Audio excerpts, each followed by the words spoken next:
Hi guys, it's Mark Zicree, Mr. Sci-Fi, also known as Mark Zicree of Space Command. Whew, thought I'd do that once again. And there's been a history of science fiction that I've been doing over several years. And if you just type the word history into the Mr. Sci-Fi search category, you'll find all the ones I've done. I've done novels and so forth. And I've been doing a history of science fiction movies. Now, I've mentioned previously that my favorite period of science fiction films is from around 1977 when Star Wars came out through the late 90s. I feel that was really a golden age of science fiction between visual effects and practical effects, and so many great movies were done during that period. Prior to that, you often might have a whole decade with just one great science fiction film, such as Metropolis in the 20s and Things to Come in the 30s. And of course, 2001 and 1968, 2001: A Space Odyssey was the great science fiction movie of that decade. One could say that Forbidden Planet might have been the great science fiction movie of the 50s, though Day the Earth Stood Still certainly is a candidate for that one. But with Star Wars, 1977, it all took off. And I've done previous videos talking about the different science fiction movies through 1995.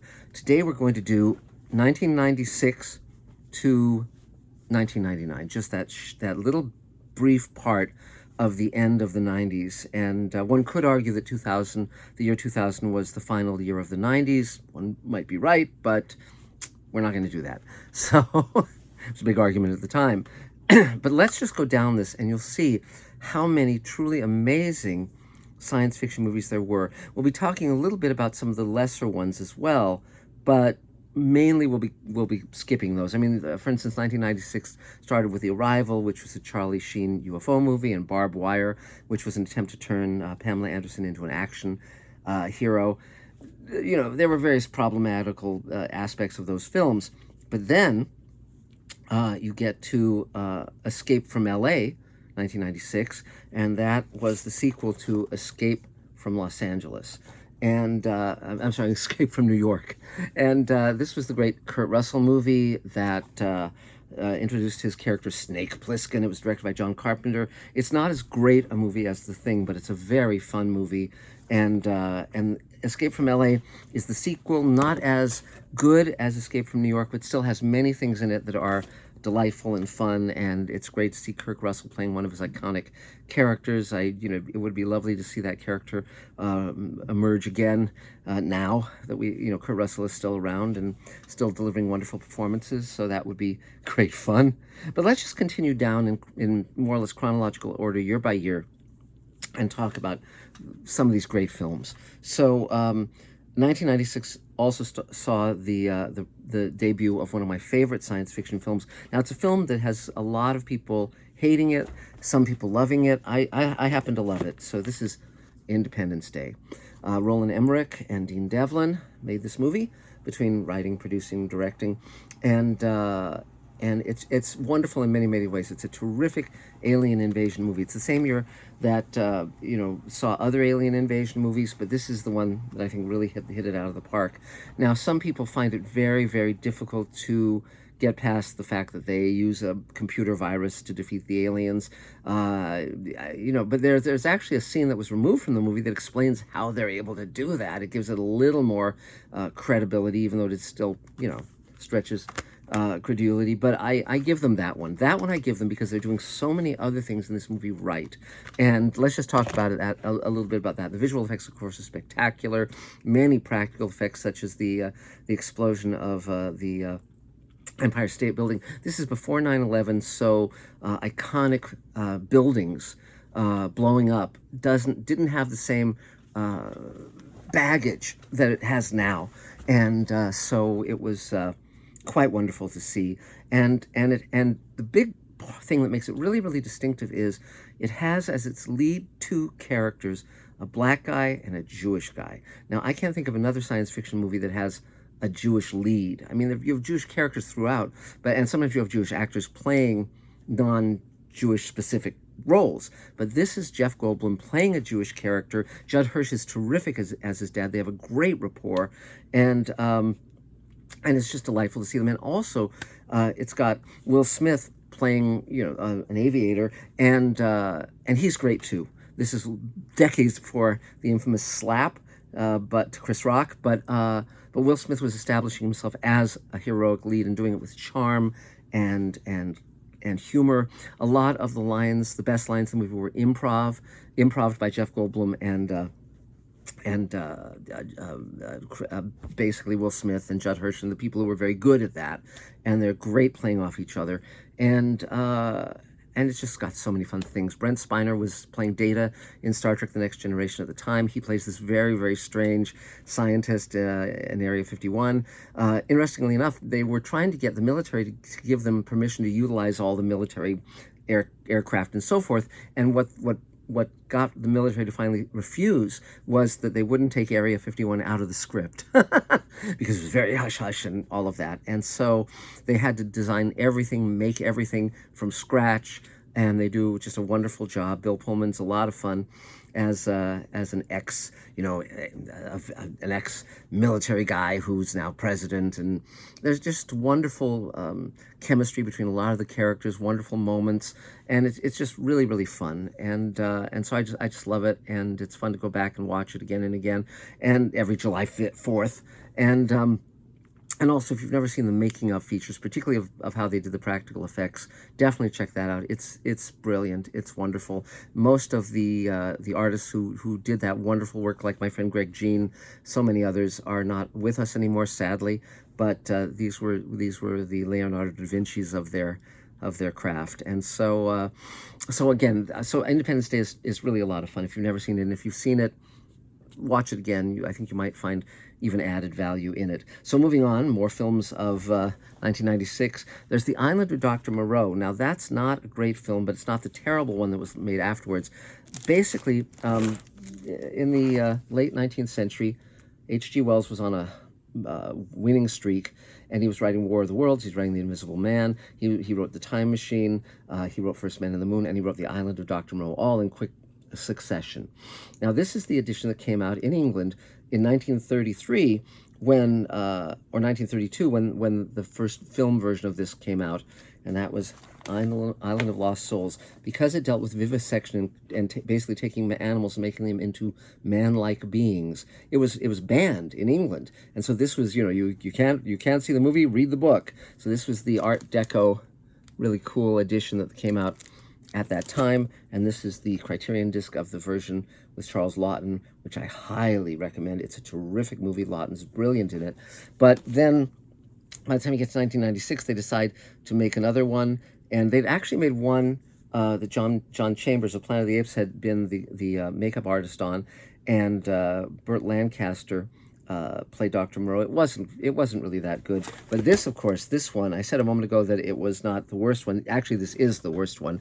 It stars Marlon Brando as Dr. Moreau, Val Kilmer's in it, Fairuza Balk, David Thewlis, Ron Perlman. It is a train wreck of a movie, to the degree that there's even a documentary that's been made about the making of this ghastly film. This is, Brando basically had two modes: brilliance and being a total asshole. And he would test his directors, and if he respected them, like Elia Kazan, he would deliver. And if he didn't respect them, as in this movie, he would just fuck with them endlessly. And any whim, any weird idea he came up with, like wearing all white makeup or having this little dwarf or any of this craziness, he would just pile it on. And Val Kilmer, of course, has been known to be a bad boy of cinema many a time, and it was just, everything comes together in just a disastrous way. It's directed by John Frankenheimer, who came out of Live TV. He did some great movies like The Train with Burt Lancaster. I highly recommend that if you've never seen it. But this movie was just awful. But anyway, but again, this does not prove my thesis of the golden age of science fiction films, but it's notable. And if it leads you to The Island of Lost Souls, all the better, all the better. So then I mentioned that Independence Day wasn't the only alien invasion movie of that year. And what we find often is that you'll have a movie exploring a certain science fiction idea, and a similar big budget studio movie explores the same idea the same year. We'll get into that. But this was the case in 1996 with Independence Day and Mars Attacks. Now, Mars Attacks was directed by Tim Burton. I think it's a wonderful film too. It's a comedy. It's got a great cast, including Jack Nicholson, Glenn Close, Jim Brown, and the great Tom Jones in an amazing, amazing role. Danny DeVito's in the movie, many others, Annette Bening, and it's super fun. It's super fun. Sylvia Sidney, one of the great actresses of the golden age of TV, it plays the grandmother here, and she's very funny.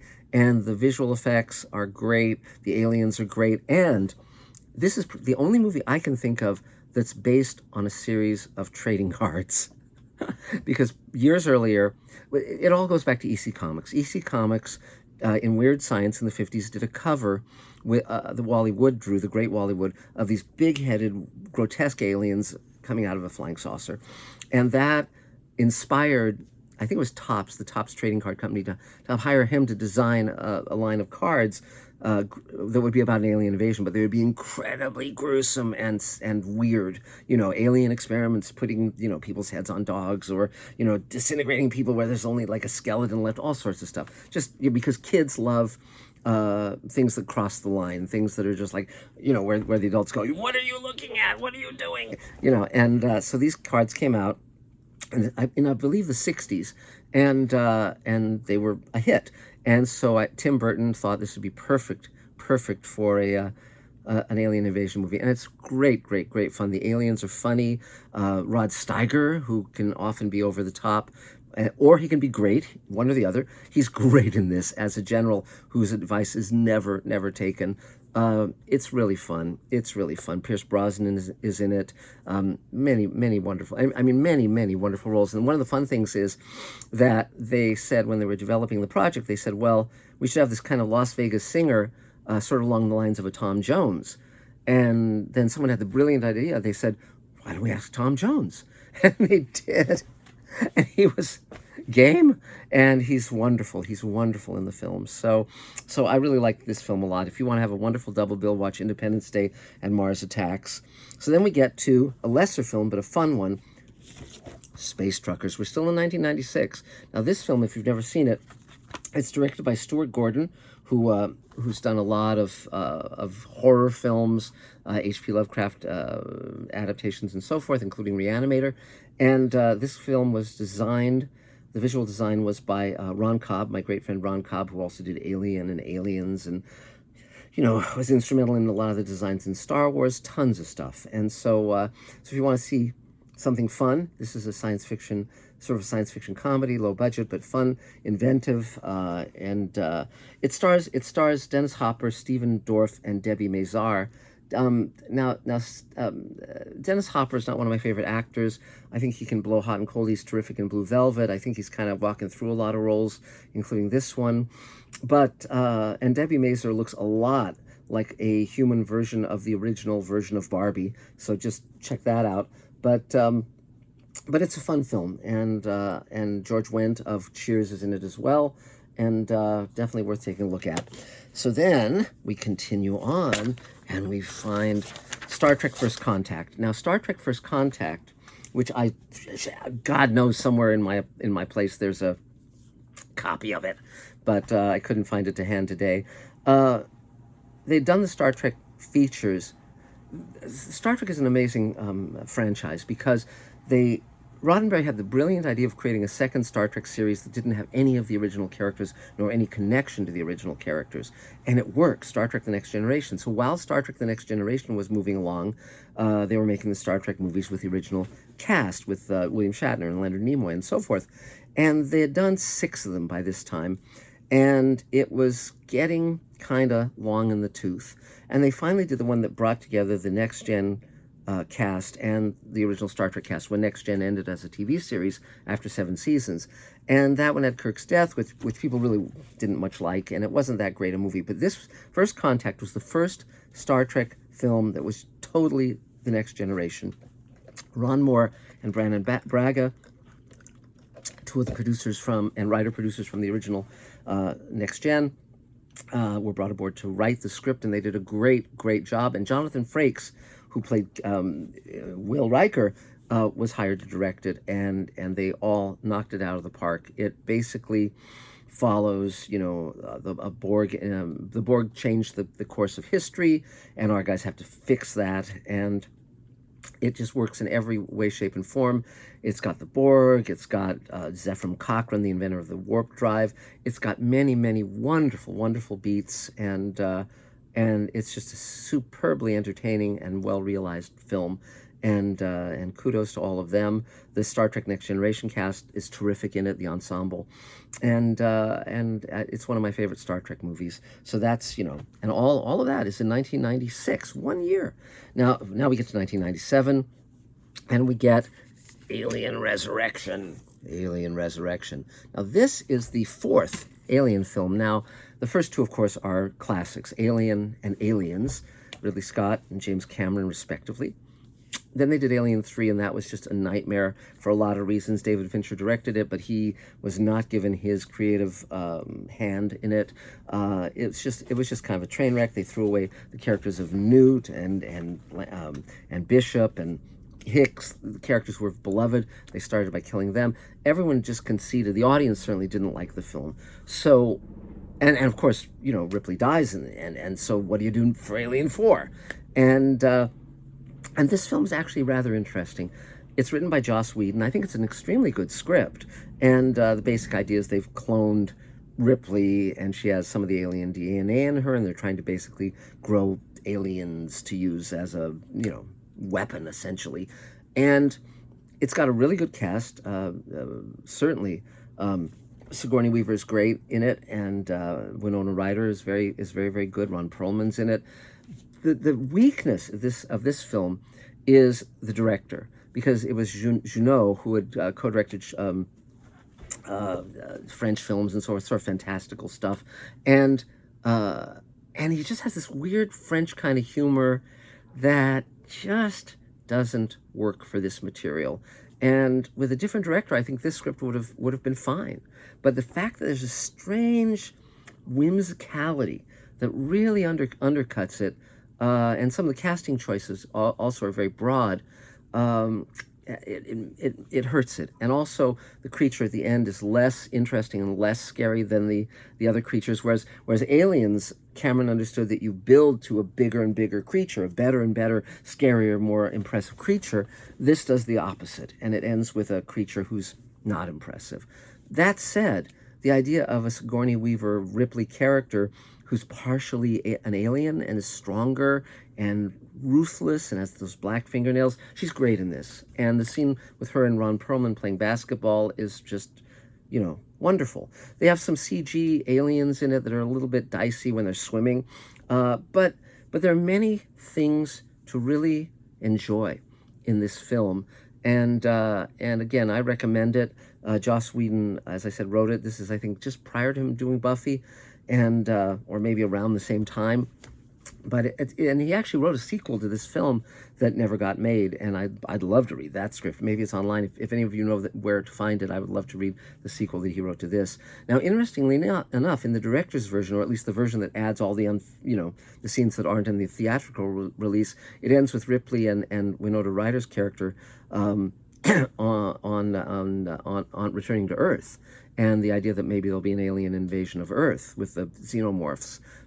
I would have watched that movie. That would have been fun, but we didn't get that. We didn't go there, but still a good job in many departments. Visual design is very, very good, and also if you look at how the characters, these sort of freebooters with the ship that arrives at that station, how they interact, it's almost like Joss Whedon is trying out an early draft of Firefly. There's a kind of a similar kind of vibe going on with that crew that you can kind of see the DNA of Firefly / Serenity in that. So it's again yet another thing to look for, another thing to watch. And so then from that we move on to Contact. Now Contact, which I should have a DVD or a Blu-ray of somewhere, Contact was written ostensibly by Carl Sagan, the great astrophysicist and popularizer of astronomy to the public. He did Cosmos, and he wrote this novel about a female scientist who invents a device to go into a wormhole and come out the other end. And his wife, Androyan, I believe, had a considerable hand in crafting this novel as well, uncredited. But that's, I haven't really pursued that rumor, so don't take my word for it. But Carl Sagan was definitely one of a kind. I met him many years ago. Theodore Sturgeon introduced me to him, and he's a brilliant man. I'm friends with his son, Nick Sagan, who wrote for Star Trek in later years, and Nick's a great guy. So, but Contact's an interesting film. It's very much like a first cousin to Interstellar. The same physicist who advised on Contact advised on Interstellar, and both of them are sort of trying to get extremely esoteric theories of physics to where a lay audience can understand them. Neither one, in my opinion, completely works, but they're both interesting. Now, with Contact, stars Jodie Foster at the height of her fame as a lead actress. Matthew McConaughey is in it before he was Matthew McConaughey in big letters. James Woods in it. Tom Skerritt, who starred in Alien, is in it, and Robert Zemeckis directed it. He's, of course, most famous for Back to the Future. The visual effects are extremely good. Again, another film well worth seeing, very fun, very interesting. Not one of my top 10 of movies, but a very, very interesting film, very intriguing film. You might want to also check out the novel at some point. This is a story where the ideas kind of overwhelm the characters, so it's not gonna, because it has an agenda, it has an objective, but still fascinating, different, interesting. Now we go from sort of this good, heroic characters and all that stuff to a film that's completely different from that, which is Event Horizon. Event Horizon is one of the few science fiction horror films set in space that really, really works. Alien, of course, is a strong influence on this film. This film was directed by Paul W.S. Anderson, who more recently did a lot of the Resident Evil movies, and is married to Mila Jovovich, who we will talk about shortly. But this is a very, very, very fun film.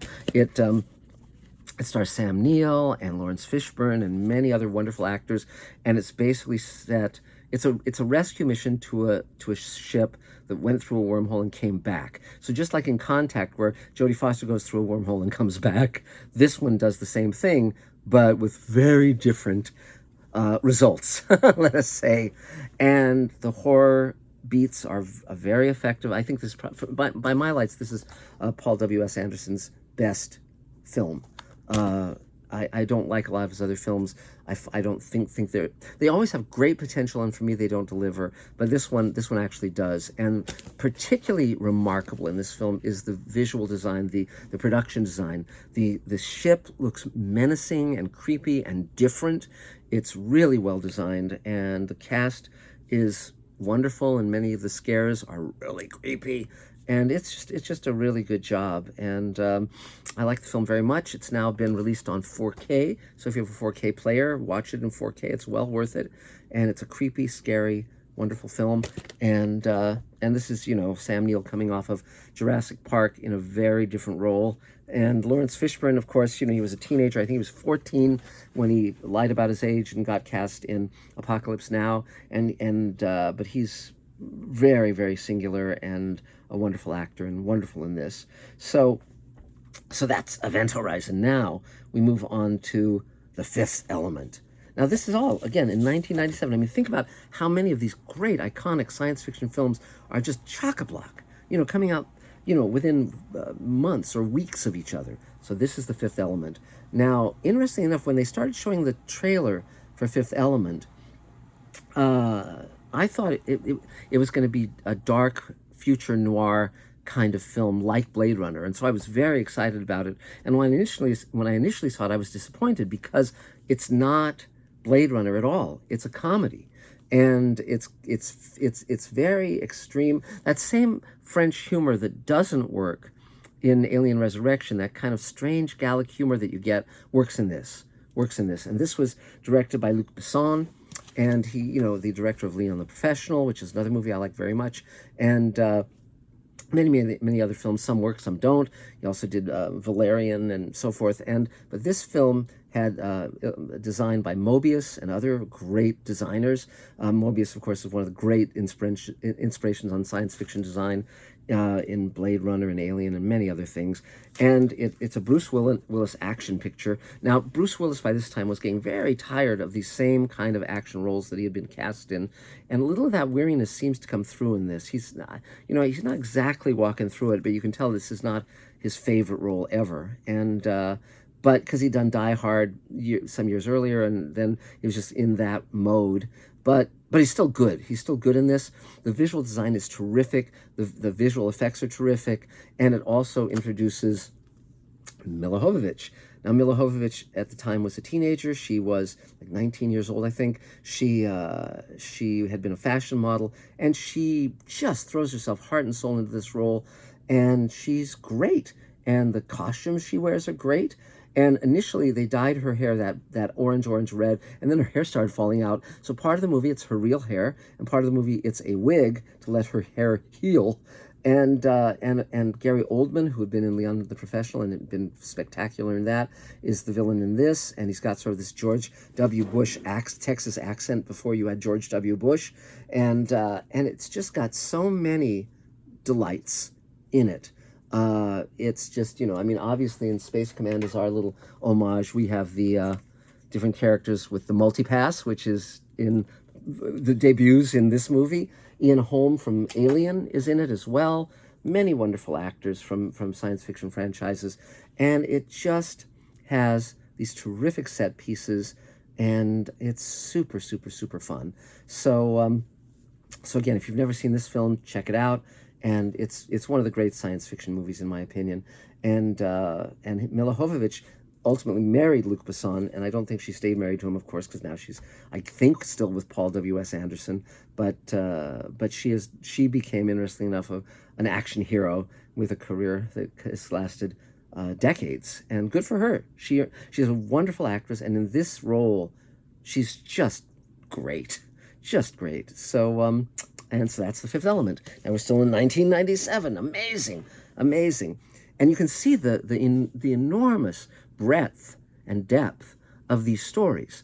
And most of them are not based on pre-existing material. Most of them, if you look at the Event Horizon and Independence Day and The Fifth Element, and so many of these are originals. And so they're not just churning out a formula film. These films are all very experimental and very different. You don't know what you're going to get, and that's part of the daring, part of the wonder of them. Now we get this film, Gattaca. Now, whereas a lot of these films have been dealing with space travel and so forth, this is only partially about space travel. It's mainly about a future society where if your DNA is perfect, essentially, you get to be part of the upper class, you have opportunity in your life, and if you have any kind of genetic flaws, you're just screwed for life, from birth on. And it's about a young man, played by Ethan Hawke, who swaps places with one of those upper crust characters so that he can have a career, a life of value. And Jude Law plays the interesting fellow that he swaps with, and Jude Law is terrific. This is the role that put him on the map, and he's had many great roles since then, and he's terrific in this. And Ethan Hawke is great, and Uma Thurman, who many of you know from Kill Bill, which would come later, is also splendid in this. The visual design is fascinating. Ernest Borgnine, of all people, is in this movie, and he does a great job. And John Houseman. I mean, this is a film that has, again, many, many delights, many joys. It's sort of that dystopic tradition of films like 1984, but not as dark. And though it does have guys going off into space in suit and tie, which is a little curious, to say the least. Andrew Niccol, of course, has gone on to do other science fiction films of merit. And but this is again a very good film and really worth hunting down if you've never seen it. Then we get to The Lost World, Jurassic Park, which again somewhere in there. But This is the sequel to Jurassic Park. It's not as good as Jurassic Park. Neither was the novel. Um, Michael Crichton had taken the basic plot from Westworld, a movie he had written and directed, put dinosaurs in it instead of robots. And then we get Jurassic Park, which was an enormous hit. And so this was the sequel. He wrote the sequel book very quickly, and it shows. And the movie was also made very quickly on the heels of the first Jurassic Park. It's entertaining.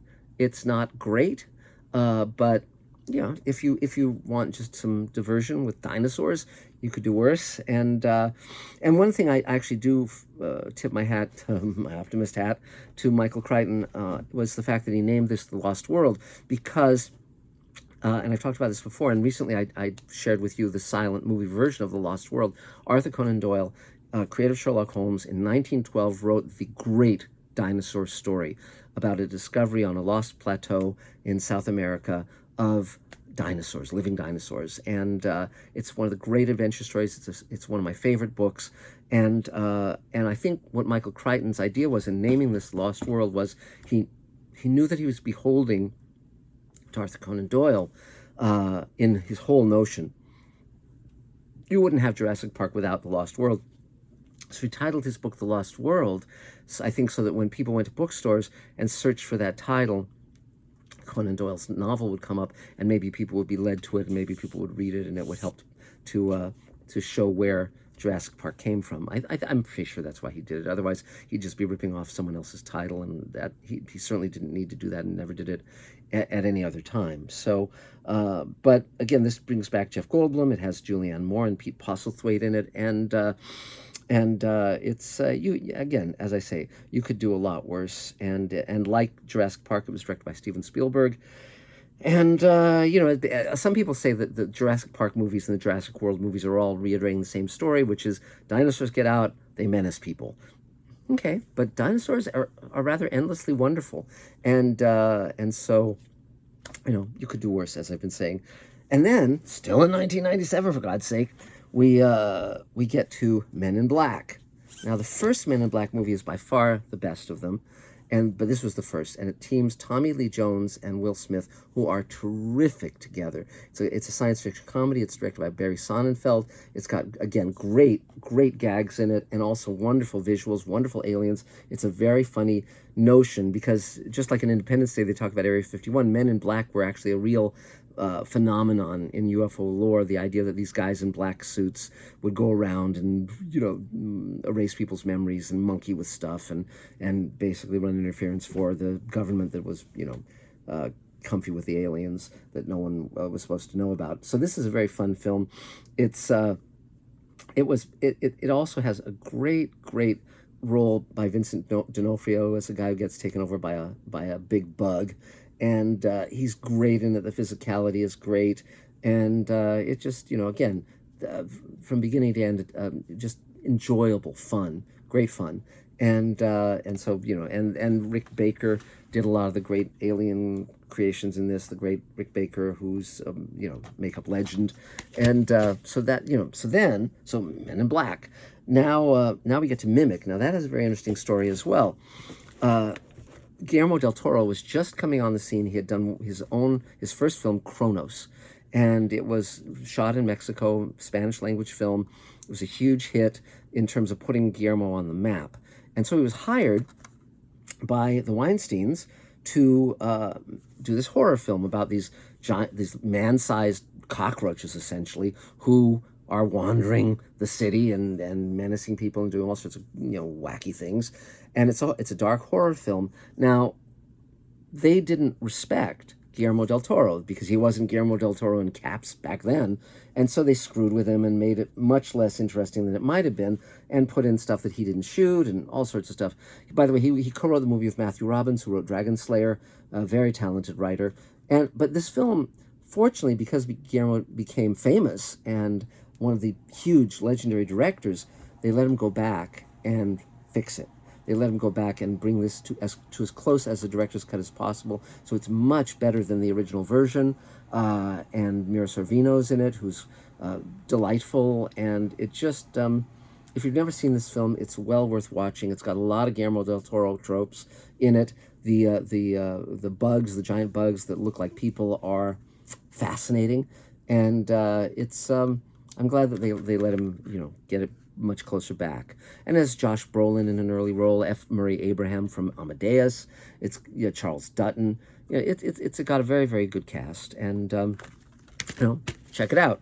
So, okay, so amazingly, that's 1997, right? We're not even done with 1997. You also have The Postman, which is Kevin Costner, who had been a huge hit with Dances with Wolves as director and star. He had two big science fiction flops, sort of one after the other. One was Waterworld, and this was The Postman, and it was based on the very lauded novel by David Brin, The Postman. It's post-apocalypse, and there's a postman who wanders around and does stuff and is a heroic, iconic figure. And it stars Kevin Costner. Will Patton, who's usually wonderful in things, is in this. It's one of those movies where it should have worked, but it really doesn't. And like Waterworld, there are things that are very interesting in it. You can check it out, but it's it didn't succeed, and I can see why it didn't. But still, that said, you might want to watch it particularly if you're a fan of Kevin Costner. He had a great big career as a movie star. Then he went into a bit of decline because of these flops that he was in, and now he's back again with Yellowstone and so forth. So, and deservedly, he's a very, very talented actor and director, and deserves every bit of success he's had. Now we go to one of my favorite films in the world. Okay, and it has a fascinating, fascinating history. Now, there was a guy, one of the great writers of science fiction is Robert Heinlein. And Robert Heinlein was writing from the 1930s all the way into the 70s or 80s. And he, throughout the 1950s, and we've talked about this before, every year, from the late 40s through the 50s, he would write one adult novel per year and one juvenile. Now they're called young adults. It's sort of aimed at that same audience, principally boys, teenagers. And these would be often in school libraries across the country. That's where I read them. Great books like Farmer in the Sky, etc. And year after year after year, have Spacesuit Will Travel, and the Star Beast, and one a year. And then he came up with an idea for a story about because Heinlein had gone through the Naval Academy. He had a military tradition in his family. He wanted to write about a young man who is a soldier. He's in the infantry in a war against aliens out in space. And when he submitted it as a young adult novel, his publisher rejected it, and he was really angry. And so he just submitted it to another publisher as an adult novel. And it went on to win the Hugo, the top award in science fiction, for Best Novel for that year. And this is the first edition, Starship Troopers. And it came out, I believe, in 1959. Yes, 1959. And it was a serious novel fighting the bugs, fighting these intelligent, sentient, arachnid kind of creatures. And it was a great book, and it had many, many, many fans. And it is still in print today. And Heinlein was not a satirist in that way at all. It was not political satire, and when he wrote it, he was very pro military. He was very and he was politically. People often think of him as a conservative. He was really a libertarian, but this represents his pro military stance. 1959 would be just a few years before the Vietnam War, and it was a few years after Korea.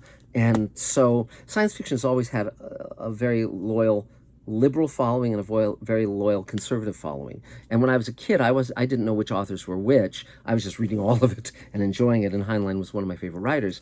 And now when you read him, you have to kind of read him take it with a grain of salt, because he's kind of sexist, and some of his tropes have not worn well with age, but he's still an extremely good writer. So 1997, still in 97, they decide to make a movie of Starship Troopers, and they hire Paul Verhoeven to adapt it, to make the movie. And Verhoeven is a very interesting director, because he had done RoboCop, and that which was social satire, and he wanted to continue to make science fiction films in that mood and in that tone. And this is the steel box of Verhoeven's Starship Troopers, and it is very much a satire, and a very specific kind of satire. It's again one of my favorite films of all time. It's really great, and but it incensed Heinlein's widow. Many Heinlein fans hated it, and a lot of the audience watched it and said, "What the hell is this thing?" They didn't get that it was a satire, but it is. And particularly if you know cinema history, you know exactly what it's doing, because Verhoeven is Dutch, and he grew up during World War II as a kid with the Nazi occupation of his country, and so he saw death firsthand. He played in ruins, bombed out ruins. He really knew death and fascism and all of those things, and he was very anti-fascist. And reading Heinlein, or at least being aware of Heinlein's stance, he felt that this was a very fascist attitude. The fact that you have to be in the military to earn citizenship. They have public floggings. I mean, these things are pretty extreme. And so he thought, okay, I'm going to make essentially a Nazi propaganda film. A science fiction film the Nazis might have made. And so, and in visual design, the uniforms, all of it. I mean, it's just, it's a Nazi science fiction movie, and but it's great.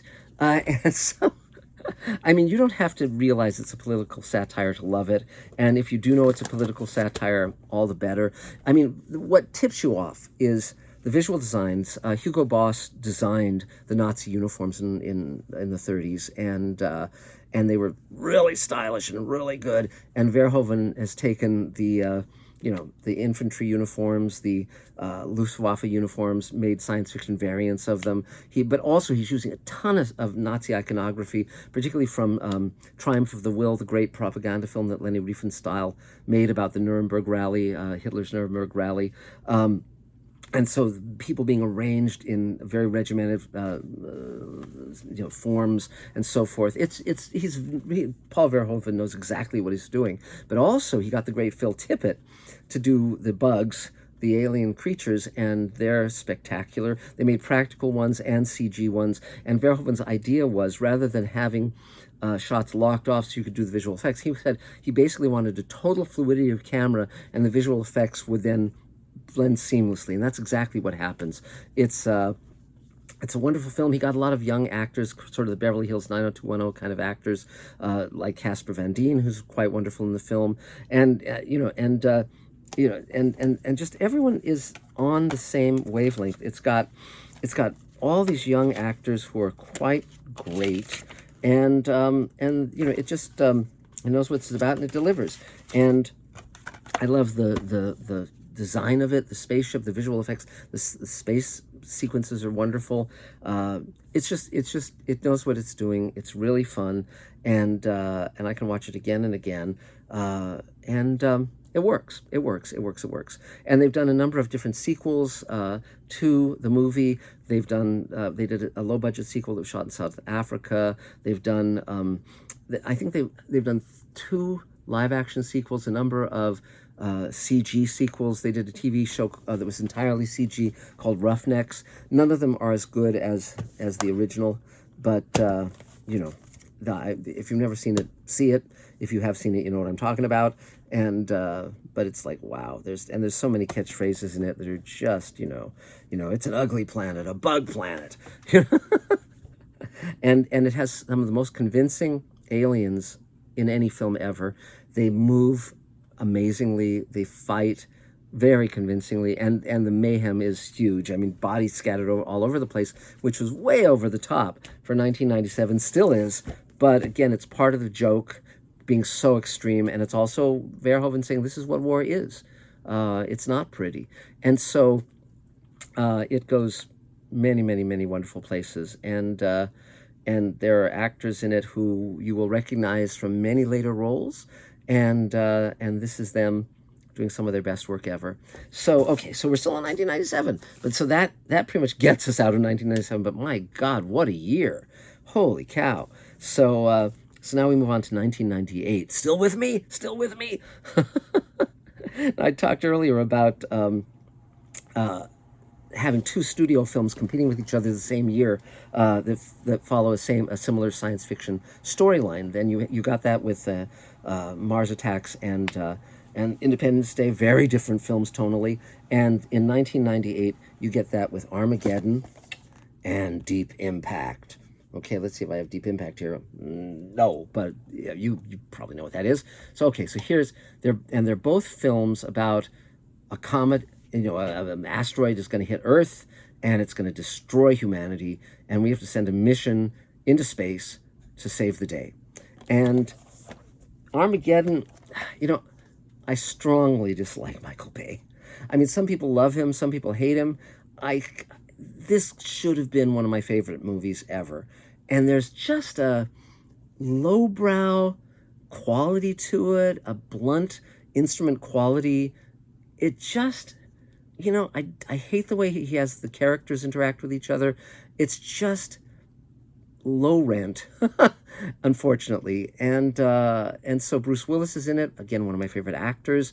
And, it's got Ben Affleck, who, sometimes is great, sometimes not. And, should have been terrific. Billy Bob Thornton's in it, Liv Tyler, Will Patton, again, who we saw in The Postman, Keith David, who, of course, is terrific in The Thing. Visual effects are great, the spacesuits are great. But for me, this is just a hard go, really a hard go.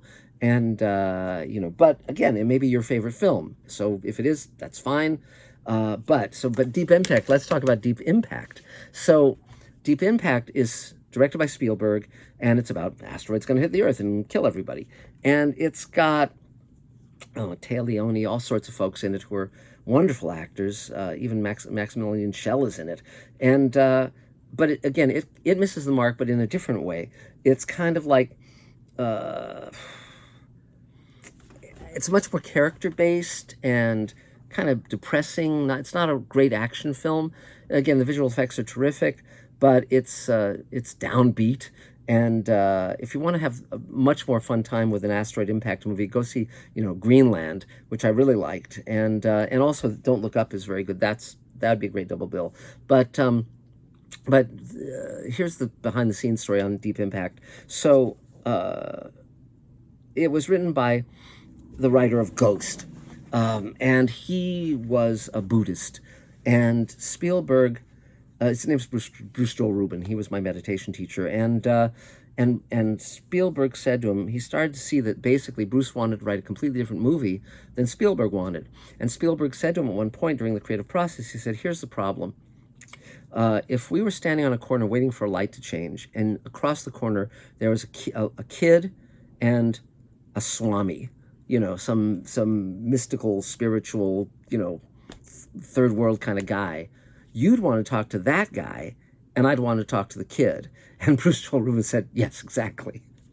So it's really kind of at cross purposes. Really doesn't kind of land that well. It's again an honest attempt at a good film, and it's not a terrible film. So if you want to check out Armageddon and Deep Impact, you won't be wasting your time.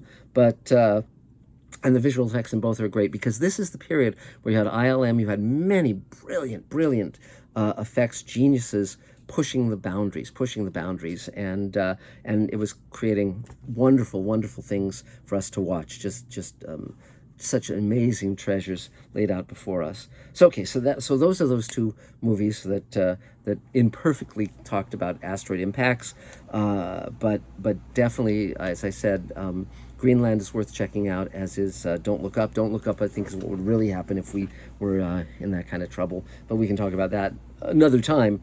So continuing in 1998, we get Dark City. Now, Dark City is one of the great science fiction films, but there's an asterisk on that, and let's talk about why. And again, this is another one of my discs that's somewhere out in here. God knows, or maybe I loaned it foolishly to someone, but I might have done that. Okay, so Dark City was a film that came out, and the basic notion is a guy wakes up and he apparently has murdered a woman, and he doesn't know who he is, he doesn't know what happened, and it's a mystery that explores that notion as everything he thinks is true turns out not to be, but within a very wild science fiction construct. Now, the problem was that when they screened it to less than brilliant audiences prior to its release, they said, I don't understand it. Why don't you have everything revealed at the beginning? So they insisted that the movie be reshot and recut so that the entire mystery is revealed at the beginning. And it just sucks. It takes all the air out of the film.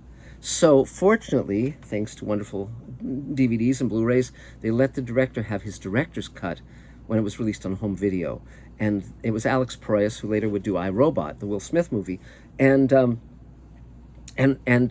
as a result, what you get is the original idea, which is it starts as basically a noir mystery along the lines of, Raymond Chandler or something, and it very quickly becomes this incredible science fiction story.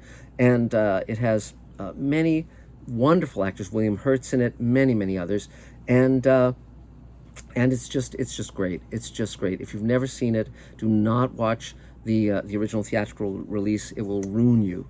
But seek out the director's cut. You will be well rewarded. It is a wonderful film, and the visuals are very interesting, and the world it presents, the idea it presents, is fascinating. And I will say no more. I don't want to spoil any of the surprises. Now also another phenomenon in film and TV at the time was that if a movie was a hit, they'd often make a TV series or other movies that were ripoffs of that film. And sometimes it'd be a film that they would be anticipating would be successful, and so they would make films along those lines, thinking that they could ride on its coattails, and then the film would come out and it would not be successful, and so these other films would be kind of also-rans that didn't get any coattails to ride on. So the film that I'm talking about in this case is The Abyss. Now, The Abyss is one of my favorite films. I pray someday that they will release it as a 4K release and with the director's cut and all that. The director's cut, again, see, back then, they wanted films to have short running times because they wanted to pack as many screenings into a day as possible at the multiplex. And so most directors were held contractually to a running time of no more than 2 hours. So if the film ran long, what they would often cut out were the character beats. They did that with Star Trek: The Motion Picture. They did that with The Abyss, to both films' great detriment, particularly The Abyss. And so, but everyone thought The Abyss was going to come out and be a huge hit because Cameron had done Aliens and he had done the Terminator films, and so, but it came out and it tanked. And no pun intended, because it's underwater, but okay. So, but again, it's a great film. If you've never seen the director's cut, please, even on DVD, go out, hunt it down, watch it. But so there were a number of films set underwater. Leviathan was one, and Deep Rising with Treat Williams was another. So this is a double bill with The Puppet Masters, which is not a good film. I do not recommend it. But this is from 1998, Deep Rising, and has Treat Williams and Famke Jensen and Anthony Held. Good cast, not a bad movie, not a terrible movie, but fun. Again, sort of like a drive-in movie kind of movie. But there's that. So okay, so then we get to go Roland Emmerich's Godzilla. Roland Emmerich the previous year had Independence Day. Everyone thought Godzilla was going to be a huge hit, and it just kind of tanked. It was Dean Devlin and Roland Emmerich working on it, and it had Matthew Broderick, it had Jean Reno, it had a good cast, and it had good monsters, but just missed the boat. Wasn't a hit, and it's just kind of like a little. It just feels like the yeast didn't rise. The bread didn't rise. The cake didn't rise. It's not a great film. And frankly, the only Godzilla movie I've ever seen that I really liked was the original one from Japan, in the original version in Japanese. It's a very different movie than the American release, where they put Raymond Burr in it and took out all reference to atomic protests and the bombing of Hiroshima and so forth. But the original Godzilla is a really good film. But make sure you see it in the Japanese cut. You will be, again, well rewarded by that. But Roland Emmerich's Godzilla just kind of missed the boat. And also at the same time, there was Stephen Hopkins' Lost in Space, based on the TV series with the great Billy Mumy. and many other things. If you've never seen the original Lost in Space, it's worth checking out. It's cheesy, it's funny, it's fun. The cast is wonderful. I've worked with Bill Mumy on Space Command, and he is just wonderful in every way, shape, and form. And but this version of Lost in Space, it had William Hurt again. It had Heather Graham. It had Matt LeBlanc. It had Gary Oldman. The cast is certainly solid, but it just kind of it didn't really click. And so you can watch it if you want to be a completist. You can compare it to the first version of Lost in Space and the more recent version they've just done. But just be informed that it won't be everything it might have been. Now we get to another Paul W.S. Anderson film. I'd very much like Event Horizon. This year, a year later, he did Soldier. Now it stars Kurt Russell again, wonderful Kurt Russell, who is at the top of his talents and career, and Jason Scott Lee and Connie Nielsen, who we would later see to great effect in Gladiator, and Ridley Scott's Gladiator. And Soldier's an interesting film because it's sort of kind of subtly set in the Blade Runner universe. And the way you know that is because at one point you see a trash heap and there's a spinner from Blade Runner, spinner just like this, in the film, on the garbage heap. And it's about genetically altered soldiers who are super strong, and one of them who kind of goes rogue and gets a heart, becomes protective of other people. It's an interesting film. It's not a bad film. It's just a little dry in certain ways. Again, it's not a home run, but it's double or a triple. So and Kurt Russell is really great in it, and my God, he is toned to he really sweated for this performance, and it shows. So then we get to Sphere. Now, I talked about underwater science fiction adventures. It's actually a genre I love, but it's very rarely done well. The Abyss is one of the examples of it being done superlatively. And Sphere was based on a novel by Michael Crichton. It was written, I think, before Jurassic Park, if memory serves. And it's a novel I like very, very much. And to the degree that I actually, for my own entertainment, about, 15 years ago, I read the entire book into a recorder, and I've subsequently put that on Mr. Sci-Fi. So if you want to listen to my reading of the entire novel of Sphere, just type in Michael Crichton or Sphere in the Mr. Sci-Fi search line, and it'll take you right there, and you can listen to the entire novel in my dulcet tones. And it was great fun, but it was certainly not what I would do with a career, but I enjoyed it. And the novel, and so I was very, very much looking forward to the movie. Barry Levinson was one of the top directors at the time, mainly doing a lot of kind of character-oriented films like Diner, and I think he did Rain Man as well. I'd have to check, but this was about it's a fascinating premise. They discover underwater an ancient, what looks to be an alien spacecraft that's been down there for hundreds of thousands of years, and they send a team to investigate it. And what they find is incredibly surprising and interesting. And it's a fun book. It's got some great stuff in it. And this adaptation just didn't quite click. It has Dustin Hoffman, who usually was not in science fiction films. It's got Sharon Stone coming off of, Basic Instinct. It's got Samuel L. Jackson sort of early in his career, where he's just starting to punch through. And it should have worked. It should have worked. The visual design's okay, not great. It's, again, not a terrible film, but a flawed film. And if someday, hopefully they'll make a new version of it. They should, but that's but again, they did it that year because coming off Jurassic Park, Michael Crichton was, huge, and also ER was this very successful TV show, and so Spielberg had a hit with Michael Crichton's work both in television and in film, and so they were looking for ways to do all of Michael Crichton's novels one way or another, and that was one of them. It's not the worst adaptation of his books. There are others that are worse, but it's certainly not Jurassic Park. Now we get to the next Star Trek film. Now, and again, these are coming like a year apart or 2 years apart at most, and that was Star Trek Insurrection. Now this is a Korean or Chinese version. You guys can tell me.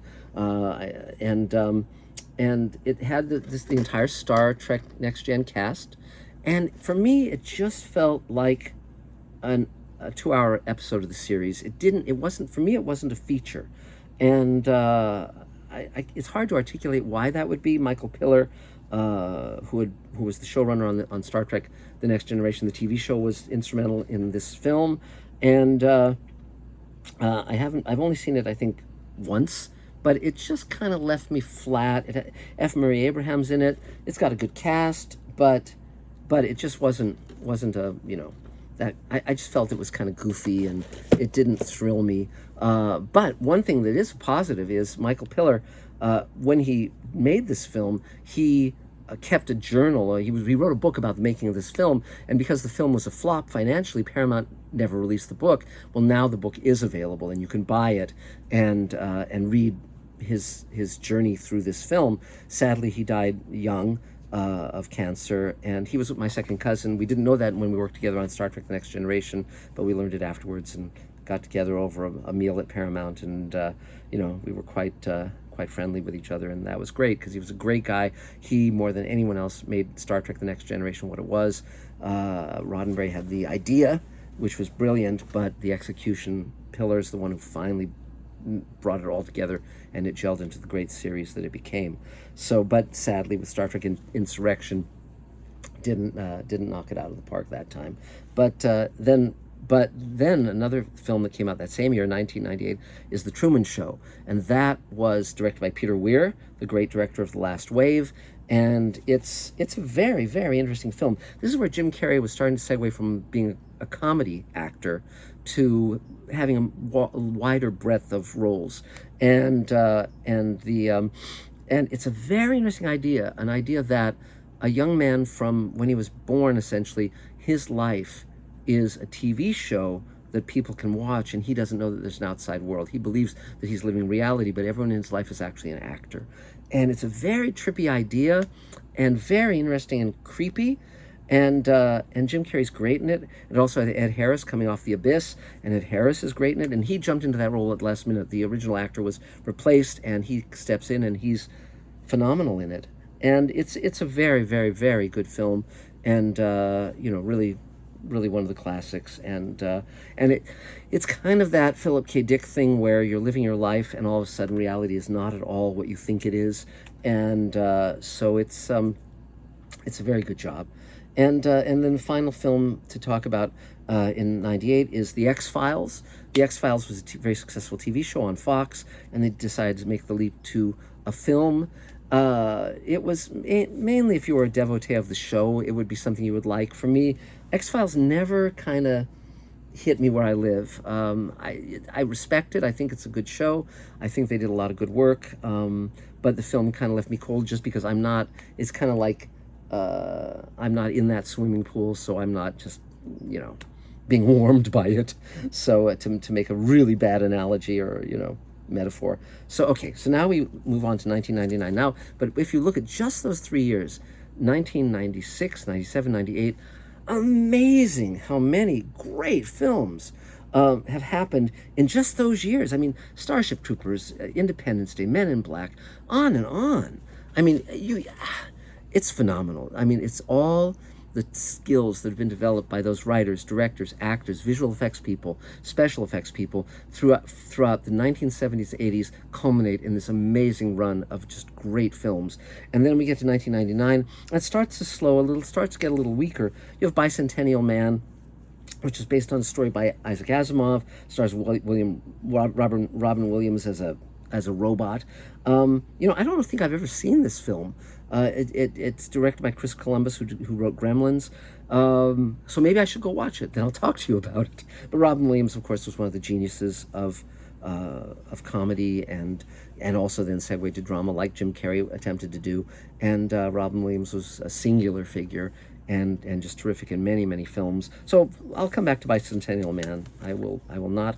Unlike many people, I will not have an opinion based on nothing. I will actually watch the film and then come back to you. Now, Rennie Harlin, who was a wonderful director, I think he did Speed, did Deep Blue Sea in 1999. Now, Deep Blue Sea is this film, and it's sort of a science fictional version of Jaws, and it's about genetically altered sharks that have sort of human intelligence, and which is a really bad idea. But they're starting to do this kind of stuff in real life. They're putting like human minds in, chimpanzees and stuff. Not a good idea. Not a good idea. Haven't you seen Planet of the Apes? But okay. But it has Thomas Jane, who would more in later years be wonderful in The Expanse, and LL Cool J. There were rap stars who were like trying to segue into acting, and he's very good in this. Michael Rappaport, who was a very solid actor. Stellan Skarsgård, who is the villain in Dune now, and Samuel Jackson. Now, I'm not going to say much about this. I will just say a couple things. This is a movie I like very much. But definitely a B movie, definitely drive-in kind of movie. But it's wonderful in the fact that it has one of the best movie moments in any movie ever. I'm not going to tell you what it is. I'm not going to spoil it for you. If you've never seen this film, you will know that moment when it happens, and it is just great. It's exactly as wonderful as that moment in Indiana Jones, where the guy is with the swords and he's doing all this stuff with the swords, and you think there's going to be this big fight between him and Indy just pulls out his gun and shoots the guy. It's like that. It's like the scenes we'd like to see that Mad Magazine used to have. Now what's great about this film is, it's the scares are scary, the shocks are great, and interestingly enough, we talked about audience testing. And there's many films that have been ruined by audience testing. I'm sure there are ones that have been saved by that as well.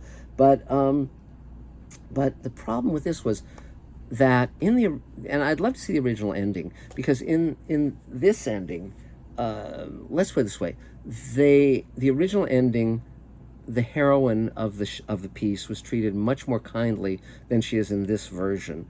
And I won't say more than that. But I would like to see the original ending, because I think the original ending might well have been better than this one. But that said, it's still a movie well worth watching, particularly if you're a fan of Jaws. Definitely check this film out. And they've done some sequels, like sort of direct-to-video things, and I haven't seen those, but this one's a keeper. So then we move on from that to Existence, which is a David Cronenberg film, again, playing with the notion of reality, playing with the notion of, our perceptions. And it stars Jennifer Jason Leigh, who later would be terrific in The Hateful Eight and many other things, and Jude Law and Willem Dafoe, great cast. Again, there are very few Cronenberg films that are my favorite films. Every now and then he'll do something that I really like. He's very dark. But this is if you like Cronenberg films, you'll definitely like this one. And so it's that's pretty much all I can say about it. But definitely a great cast, great effects as always. And if your head runs that way, definitely watch it. You won't be wasting your time. Now we move on to one of my favorite films, Galaxy Quest. And I often tell people that my two favorite Star Trek movies are Forbidden Planet and Galaxy Quest. Galaxy Quest is a great comedy. It's the Orville seems to me like Galaxy Quest done as a series. It's basically Star Trek done for comedy, and it stars Tim Allen coming off of Home Improvement, and he's wonderful as sort of a quasi Shatner kind of guy. And it's got Sigourney Weaver, it's wonderful, because you just know, they said to her, you play a bimbo in this movie. You play, a sex pot kind of role. And, Gwen DeMarco, and she's wonderful in it, and beautiful, just gorgeous. And you can tell that being able to not be playing, Ripley and having a different science fiction turn that she was, you get a sense of her being delighted by this role. Alan Rickman is terrific as sort of the Leonard Nimoy kind of alien character. Tony Shalhoub's in it. From beginning to end, it's just great. Wonderful. All the gags work. Even the deleted scenes are terrific. It's very funny, and yet also touching in its way. It's a great film. It's a great film, and you'll see how similar. You'll watch it and you'll say, oh, well, that's very reminiscent of the Orville. But no, it's the other way around. And it's a shame. You would have thought that they would have done many, many more Galaxy Quest movies. There was certainly the opportunity, and so I can't imagine why they didn't. But I'm sure if I dug into it, there would be many a reason contractually and so forth. But if you've never seen it, see it. And if you've seen it, watch it again. It really, really, really stands the test of time. Then there's The Iron Giant, which is based, interestingly enough, on a novel by Ted Hughes, the husband of the late Sylvia Plath. And he wrote a book called The Iron Man, and it was made into this wonderful film. This film came and went, and it's one of the most wonderful films ever. And if you've never seen it, watch it. It's just great. Every now and then an animated film will come out and just kind of not, either through failure to promote it well or whatever, it kind of comes and goes. This is one of the great animated films. It's about a kid who discovers a giant robot, and it's set in the era of the Cold War, and it's just a wonderful film. Vin Diesel does the voice of the robot, and you can, if you've never seen it, it will be a revelation to you. It is a wonderful, heartwarming film, brilliantly animated, not CG. It's like cell animation, but it's just wonderful and beautifully, beautifully, beautifully done. And so that's, again, I don't want to tell too much. I don't want to spoil too many things, but it's a lovely piece of work, just totally a lovely piece of work. And so moving on, still in 1999, we come to one of the landmark science fiction films now, and that is, of course, The Matrix, starring Keanu Reeves. Now, Keanu Reeves, sometimes people rag on him as not being that great an actor. I think he's a wonderful actor, frankly. I think he managed to segue. He started out playing kind of goofy, teenage kind of, kids kind of. He had sort of this slacker kind of quality, and then he very consciously made a transition to action films with speed and pulled it off. And then he was able to play a number of different roles. And of course, now he's established himself again with the John Wick films. But he always liked science fiction. Some of his science fiction movies work and some don't. But this is the giant. This is the juggernaut. The Matrix was done by at the time they were the Wachowski brothers. Now they're the Wachowski sisters. They both transitioned to being women. But they took a lot of ideas from a lot of different places and came up with a really engaging, fascinating dystopia where people believe they're living their real lives, but they're actually entombed in a world that is run by computers, and they are not experiencing reality at all. This is a great film. It's not one of my personal favorites. I may have been too old for this when it came out, just like I was too old for Star Wars for it to be in my heart. Star Trek fills that place in my heart, the Star Wars films in the hearts of younger people. But I really appreciate the enormous skill and artistry. Many, many tropes were established by this film and have been ripped off by many, many other films. And the cast is just first rate in every role, every area. There's just you can't fault this film in any way. You can just say it's a great film. It is iconic. It basically created a new genre of science fiction film. So it stands with the greats. And they've done 3 sequels to it, none of which were as strong as the original, but they're all interesting. And I actually quite liked the most recent one. I don't think it's very difficult to do a sequel to any story because you don't want to repeat what you've done, but you also don't want to go so far off the rails that you lose your audience. And so it's a challenge to create a sequel that works. But The Matrix is definitely, to finish out the century with a film like that is just remarkable, And then there were like lesser films like Muppets from Space, My Favorite Martian, and then after, I think, 20 years away, they did the new Star Wars film, The Phantom Menace. Now they had done the trilogy, as you all know. They'd done A New Hope, which was originally titled Star Wars, and then they did, Empire Strikes Back and Return of the Jedi. And then Lucas had this huge empire where they were doing all these Star Wars products and re-releasing the movie and having the movie on home video and all of this stuff. And finally, he just kind of got itchy, I think, to do more of the story. Because the original idea was an incredible idea of this sort of golden Jedi who goes bad, and then his son who discovers his destiny and how the father redeems himself by saving his son. That's a great story. And so they did The Phantom Menace. Now, there were several problems. There's many strengths in this movie and many weaknesses.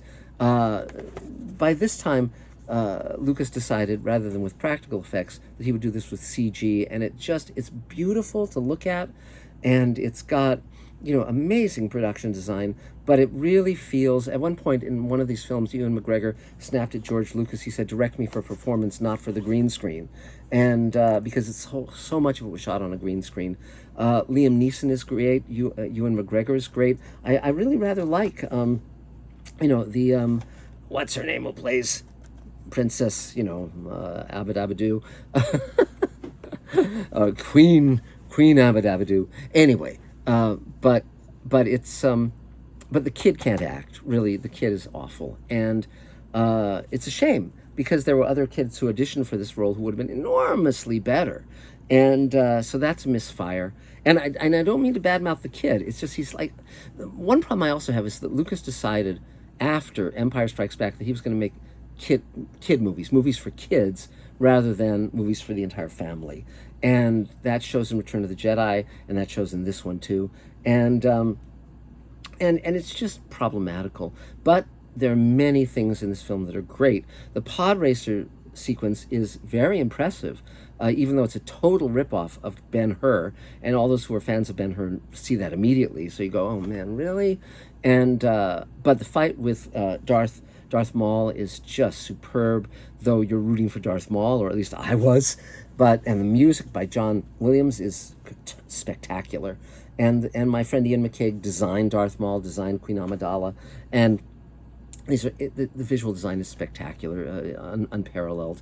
And interestingly enough, just before Ian worked on this, he was doing Magic Time, a project with me, and he was starting to talk about facial tattoos for creatures, and that led to Darth Maul, because we had started working with that notion in the concept design on Magic Time. So it's fascinating how so many of these films and TV shows that I've been, I've known people who've been instrumental in them, and it's fun to see that evolution of design, evolution of story, etc. So, and this of course has, the character that was appalling, who will go unnamed, Jar Jar Binks, but the actor is wonderful. There are racial problems with this film, Asians, black stereotypes, problematical, but if you're not attuned to that stuff, it's not going to ruin the movie. If you are, it's going to be a major problem. Jar Jar Binks, I think, they've tried to reform that character. It's very hard, but the actor is wonderful. He tells a great story of almost committing suicide because of what happened over Jar Jar Binks. It's very touching. You can find it on the internet, and he deserves better, and hopefully he gets great roles. But certainly Liam Neeson and Ewan McGregor are wonderful, and it's a film with many joys. And it would go on to 2 more sequels, and then the later trilogy. But there's another problem, which is that inherent in the story, which is that she meets this kid when he's a kid, and then she ends up like going to bed with him and marrying him and having kids with him, and it's kind of like a little creepy that she could have been his babysitter, or actually kind of, I think at one point is his babysitter in this movie. And then it's like, okay, you're gonna grow up, and I'm gonna, I won't say it, but it is a little kind of funky. And it's just like when Luke kisses, Princess Leia, and then we find out she's his sister, and it's kind of like, they probably didn't know that when they had that scene. Anyway, be that as it may. But some people love this film, particularly if you're a kid. I think when this film came out, you would love it. It's because it's filled with action, filled with adventure, daring do, amazing. It takes you to amazing places. And the Star Wars franchise, just like the Star Trek franchise, gives you a universe. And so an individual Star Trek TV series or movie, or Star Wars TV series or movies, might not make it, might not work, but the universe is durable to a point where there are endless possibilities. And so I feel sure that Star Wars will continue, just as I feel that Star Trek will continue. And this was Lucas financially succeeding. And as a result of his enormous success with this movie and the 2 that followed it, that allowed Star Wars to become what it is today. So, as flawed as this might be, it was not a failure financially, and only a half failure artistically, because there's so many things to enjoy in it. So then, we finish out the rest of the century just with two lesser films, Universal Soldier: The Return and Wing Commander, which is based on the video game. And then we're done. It's 1999. Next year is 2000, which I'll present as the first year of the 21st century. That's just the way I roll on this. But and we'll talk about the changes that have been wrought in the last 23 years, as I think many films have fallen into telling stories by rote, cliches, just diminishing returns, and why that is. So, but still, many films to talk about that are quite wonderful and quite memorable and quite moving. So, and quite thoughtful. So we'll talk about that very, very soon. And then after we finish the history of science fiction film, we will go to the history of science fiction radio and television, and then the history of science fiction comics and graphic novels. So there are many, many, many joys ahead, many journeys ahead. If you have not subscribed to Mr. Sci-Fi, please do. And we are very close to 100,000 subscribers. I very much want to hit that mark. And we have a Patreon account. Please, if you're enjoying what I do, throw some money my way or buy shares in Space Command. You can contact me at markzickery@gmail.com, because we're shooting Space Command and many other shows that we want to do are waiting in the wings that I'm co-creating with the creator of Farscape and the showrunners of The Expanse and many others. And there are wonders ahead. So that's it for now. Thank you so much for everything, and we will talk again soon. Bye, guys.